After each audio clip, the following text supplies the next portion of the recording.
السلام علیکم بسم اللہ الرحمن الرحیم حافظ صلی اللہ سورہ کریم۔ سورہ بقرہ کے 18 مرکزی موضوعات میں سے ہمارا 5واں مرکزی موضوع حضرت ابراہیم علیہ السلام ہے۔ اس کے 7 ضمنی موضوعات ہیں اور 7واں اور آخری ضمنی موضوع ہے ابراہیم علیہ السلام کی دعائیں جو اس سورہ بقرہ میں آئی ہیں۔ پہلی دعا ہے جس آیت نمبر 124 میں سے اولاد کی امامت کی خواہش کا اظہار۔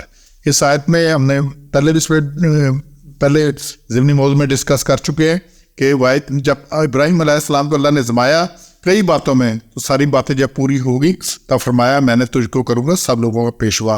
اللہ نے کہا انی جاعل للناس اماما، تمام جو بریلو انسان اب آئے گی ان کا سب کا تمہیں امام بنانے والا۔ اس لیے جتنے بھی بات کے انبیاء آئے ہیں سارے حضرت ابراہیم کی اولاد میں سے ہیں۔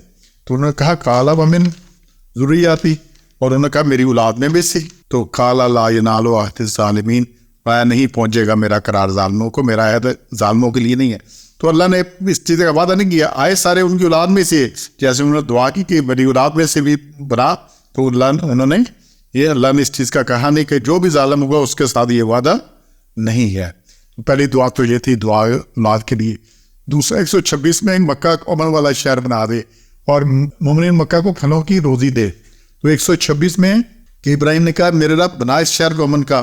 پہلی چیز ہوتی ہے امن، کہیں جہاں امن نہیں ہو، جو مرضی ہو جو کچھ ہو، جب امن نہیں تو بد امنی سب سے بڑی خرابی ہے، یہ سب سے بڑی قباحت ہے۔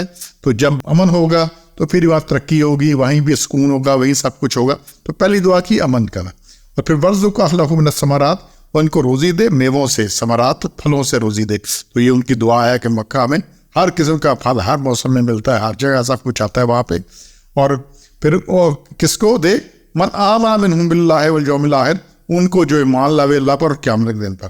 اب یہاں دعا کرتے ہوئے پہلی میں انہوں نے کہا تھا، جب پہلی دعا ہم نے کی تھی کہ میری اولاد میں سے بھی بنائیے گا ماں، تو اللہ نے کہا تھا میرا ظالموں کے لیے عہد نہیں ہے، ان سے وعدہ نہیں ہے۔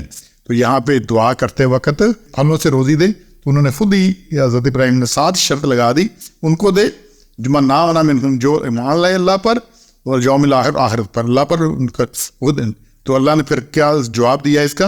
فرمایا جو کفر کرے اس کو بھی نفع پہنچاؤں گا تھوڑے دن، پھر ان کو بلاؤں گا دوزخ کے عذاب میں، وہ بری جگہ۔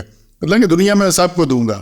اللہ نے یہاں یہ بات کلیئر کر دی کہ دنیا میں رزق ایمان سے تعلق نہیں ہے، اس کا رزق کا یہاں پہ رزق اللہ دے گا کہ یہاں پہ، اور پھر جس کو جتنا رزق دیتا ہے وہ اتنا ہی بیکتا ہے۔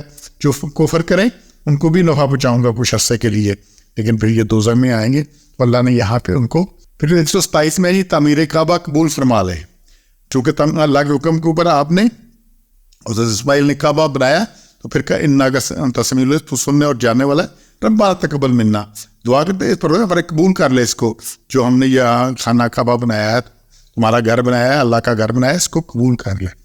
پھر اور 128 میں اپنا فرما بردار بنا لے، کیا ہے ربنا وجعلنا مسلمین لک ومن ذریتنا، ہمیں بھی اپنا مسلم بنا لے اور ہماری اولاد میں سے بھی امت مسلمان، ایک جماعت فرما بردار بنا۔ تو مسلم ہے ہی وہ، لفظ ہوتی کہ مسلم ہے ہی وہ جو حکم بردار ہو، اللہ کا حکم، اللہ کے نبی کا حکم اٹھائے اس کے اوپر چلے، جو مرضی کرے وہ پھر اپنی مرضی کرتا رہے۔ تو یہاں پہ دعا کی کہ اس کو، اور پھر اس میں 128 میں یہ کہ حج کے طریقے سے کہا، اب اللہ نے خانہ کعبہ بنا دیا اور کہا کہ حج کے لیے پکارو لوگوں کو، اب حج کرنا کیسے ہیں؟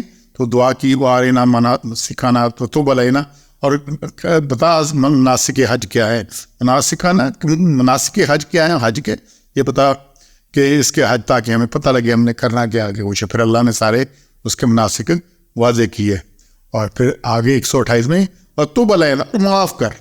اب اللہ تعالیٰ نے ان کو اپنا رفیق بھی بنا لیا، تو خلیل بنا لیا، ان کو کہہ دیا کہ اولاد میں سے بھی کہ امام بنانے کا، باقی بھی چیزیں کہہ دی، لیکن پھر بھی کیا ہے وَتُوبْ عَلَيْنَا، معاف کر، معافی معافی معافی معافی، اِنَّكَ أَنْتَ التَّوَّابُ الرَّحِيمُ، بے شک توبہ قبول کرنا۔ تو جو بھی کرنا ہے، کوئی بھی کمی کوتاہی نہیں بھی ہے، جو بھی ہے تو کیا ہے توبہ کرتے رہنا ہے ہر وقت۔ اور حضرت ابراہیم نے بھی یہاں پہ توبہ کی بات کی، ہمیں معاف کر جو کمی کوتاہی رہ گئی ہے۔ اور پھر 9واں پوائنٹ آخری اس میں سے، اور اولاد میں سے ایک رسول بنا جو مبلغ بھی ہو، مولد بھی ہو، مرشد بھی ہو، مصلح اعظم بھی ہو، خاتم النبیین صلی اللہ علیہ وسلم، انہیں کی دعا کا نتیجہ ہے۔ تو یہ اس میں رسول بیس میں ہے جو پڑھے تیری آیتیں ان پر اور سکھلائے ان کو، وَيُعَلِّمُهُمُ الْكِتَابَ، اور سکھائے ان کو کتاب والحکمت، اور حکمت بتائے، اور یہ تحقیق میں انہیں پاک کرے، انک انت العزیز الحکیم، بے شک زبردست ہے۔ تو پھر اسی دعا کے جواب میں آیت نمبر 151 ہے اسی صورت کے اندر، اس میں اللہ نے بتایا کہ ہم نے بھیجا ایک رسول تم میں جو کہ تم میں تیرے اللہ کے احکام پڑھتا ہے، آیتیں پڑھتا ہے، یتلو علیکم پڑھتا ہے تمہارے آگے آیات نہ آتے، اور پاک کرتا ہے تمہیں، اور یعلم الکتاب والحکمت تمہیں کتاب اور حکمت سکھاتا ہے، اور سکھاتا ہے تم کو جو نہیں جانتے تھے۔ حضور صلی اللہ علیہ وسلم ابراہیم نے اس دعا کا جو ہم نے ابھی 129 میں دیکھی ہے، اس کا جواب اللہ نے 129 میں دیا، 151 میں دیا کہ اس کے جواب میں یہی ساری صفات والا نبی خاتم النبی ہم نے بھیجا ہے۔ سبحان ربک رب العزۃ عما یصفون وسلام علی المرسلین والحمد للہ رب العالمین۔